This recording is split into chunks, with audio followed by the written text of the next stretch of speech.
working for a malaria-free world. Do you see this mosquito?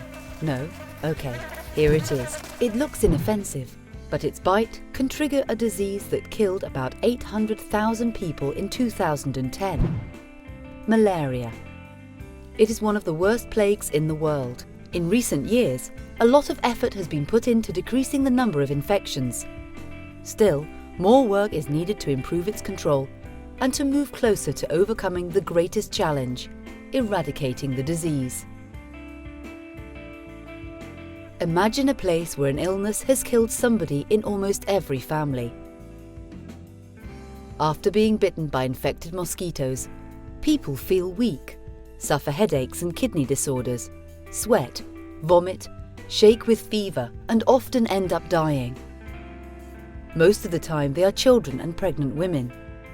Aside from personal suffering, malaria creates a large social and economic burden.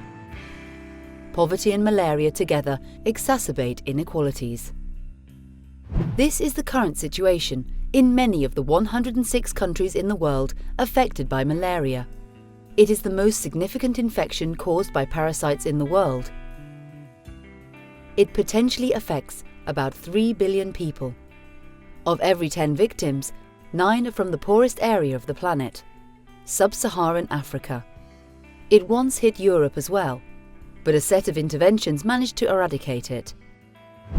If you blame all of this on mosquitoes, you are not completely correct. In fact, the cause of malaria is a parasitic microbe called Plasmodium that can infect a kind of mosquito called Anopheles. When a female Anopheles is pregnant, she hungers for human blood.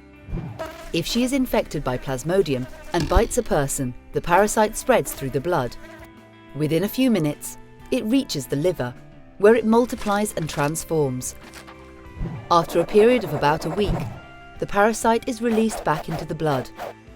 Throughout this process, called the incubation period, the person is not aware of what is happening. But after that, the parasite multiplies in the red blood cells and symptoms appear. When a mosquito bites an infected person, it sucks in the Plasmodium and becomes infected, and is thus ready to infect the next person it bites. The mosquito is therefore the vector, that is, the mean for transmitting the parasite from one human to the next. So, how can you fight against this disease? The simplest tools are bed nets and sprays. Still, a quarter of the people at risk do not even have access to these simple measures. Old anti-malarial drugs have progressively lost their effect because some parasite strains have become resistant to them. Luckily, new drugs have been developed and are now being administered successfully. Children up to 5 years of age who survive from repeated infections acquire natural immunity to the disease. It lasts throughout their entire life, except during pregnancy in the case of women. Scientists are working hard to understand how this immunity occurs. Understanding it would enable vaccines to be produced which are capable of generating immunity artificially.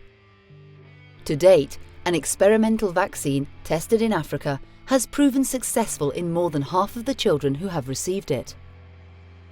How can we help to defeat malaria? In the last 10 years, the money invested in fighting this disease has been increasing, and this may have contained the plague, but experts think that a further step is needed. Completely eradicating the epidemic is a moral obligation. Now, many organizations are putting the eradication of malaria at the top of their agendas.